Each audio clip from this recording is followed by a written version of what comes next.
Այս ընտրությունները առաջադեմ հասարակության, արժեքներ կրող հասարակության պարտության մասին էին։ Սա նահանջեր մի քանի քայլ։ Գաղափարական մարդիկ, արժեքներ կրող մարդիկ հասկացան, որ նպատակը արդարացնում է միջոցները թեզով կարելի է ոտնահարել համամարտկային արժեքներ, կարելի է գաղտնալսել բոլորին անխտիր,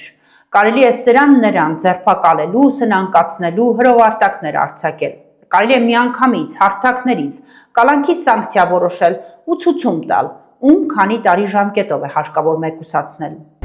Առաջիկա մեր քաղաքական առանցքային օրակարգը չի կարող լինել այլ բան, քան պատերազմի եռագլող կուսակցությանը բառից բուն իմաստով ունեզրկելը։ Սա քեզնով էլ կզբաղվենք, Ծառուկյան Գագիկ, պատրաստվի արած ցեմենտը սեփական պետականացնում ենք եւ այդ հանցավոր գործարքի համար դու խանամիտ պատասխանատվություն եք կրելու Հայաստանի ժողովրդին թալանելու համար։ Եվ պատրաստվի, որ դղյակը դառնալու է ծերերի խնամքի կենտրոն մինչև 2031 թվականին։ Ես կնոջի չեմ սպառնացել, ես Ռոբիկին եմ սպառնացել ու հիմա էլ եմ սպառնում եմ, ասում եմ սատկացնելու եմ։ Բազմաթիվ կարմիր գծեր հատվեցին այս ընթացքում, գծեր, որոնք նվաճվել են տարիների պայքարի արդյունքում։ Դրանք հեշտ ձեռքբերումներ չեն եղել։ Ամեն հաջորդ հանգրվան պահանջել է տարիների դաժան ու համառ պայքար։ Այս ամենը սակայն փաթեթավորվեց այսպես, որ հիբրիդային սպառնալիքների դեմ պայքար է մղվում, որ այսպես դիկտատորի ոճով ու հակաօրինական մեթոդներով կառուցվելու է ժողովրդավարություն։ Չես կարող ավտորիտար մեթոդներով ժողովրդավարություն կառուցել։ Չես կարող, դա անհնար է։ Երբ դու հանցագործի դեմ պայքարում ես իր իսկ մեթոդներով, դու ոչ թե հաղթում ես հանցագործությանը, այլ լեգիտիմացնում ես այն։ Պետությունը կամ օրենքը կանգնած են հանցագործից բարձր, թե իրավական, թե բարոյական առումով։ Երբ պետությունը սկսում է կիրառել հանցագործի գործիքակազմը, նրանց միջև տարբերությունը վերանում է։ Մնում են միայն երկու հանցագործ, որոնցից մեկը ուղղակի իշխանություն ու լծակներ ունի։ Ես ինչու եմ պնդում, որ պարտվեցինք մենք, պարտվեց արժեքներ կրող մարդը, պարտվեց իրական եվրոպական արժե համակարգը եւ պարտվեց պետությունը, որովհետև պետությունը հզոր է իր ինստիտուտներով, դատարան, օրենք, իրավապահ համակարգ։ Երբ այդ ինստիտուտները սկսում են աշխատել հանցագործի կանոններով, պետությունը վերածվում է սովորական մի կլանի։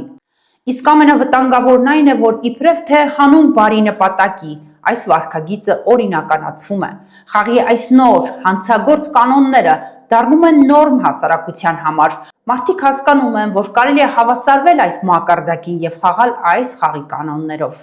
եւ ժողովրդավարություն կառուցել հակաժողովրդավարական կանոններով։ Ես տեղամասերում, բողոքի ակցիաների հրապարակներում իմ պայքարը սկսել եմ դեռևս 20 տարի առաջ։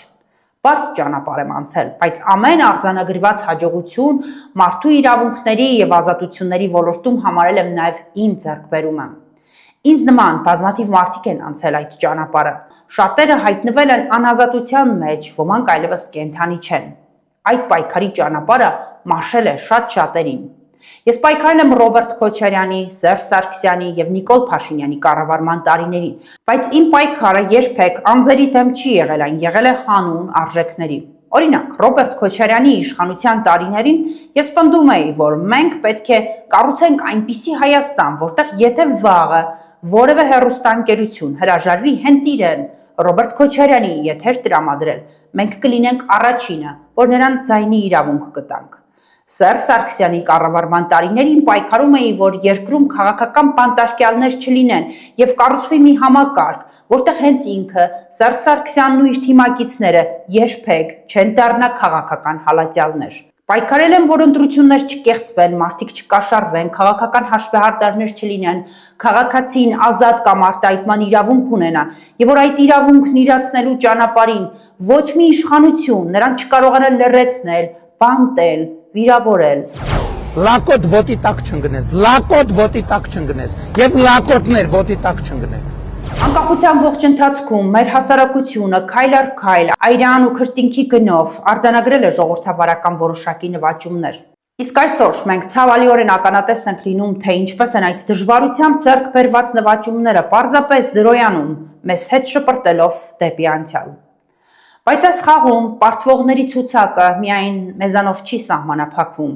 Պարտվում է նաև այն քաղաքակրթական արժեհամակարգը, որն ընդունված է անվանել Եվրոպա, թեև նրանք իրենց կաբինետներում նստած գուցե հակառակն են կարծում եւ սեփական լռությունը համարում են դիվանագիտական հաջողություն։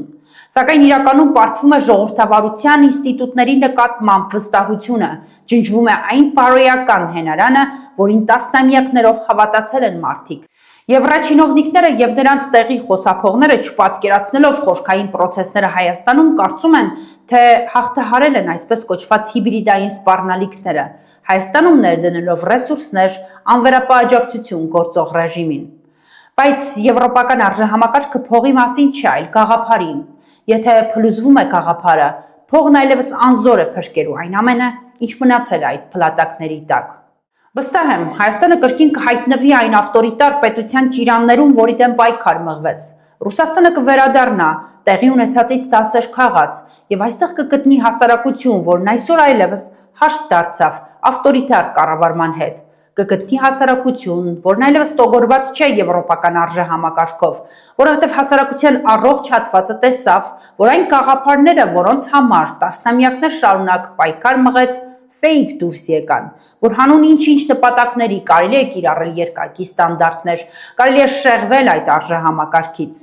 Այս համատարած նահանջի մեջ ցավալի է նաև տեսնել ներքին հարմարվողներին։ Այսօր մենք տեսնում ենք մի ողջ քաղաքացիական սեկտոր, տասնամյակներով ժողովրդավարություն քարոզած հասարակական կազմակերպություններ, որոնք եւս ուրացան իրենց իսկ անցած ճանապարհը։ Նրանք, ովքեր նախկինում ցանկացած մանր խախտման դեպքում աղաղակում էին իրավունքների մասին, հիմա լուռ են։ Սա բարոյական կապիտուլյացիա է։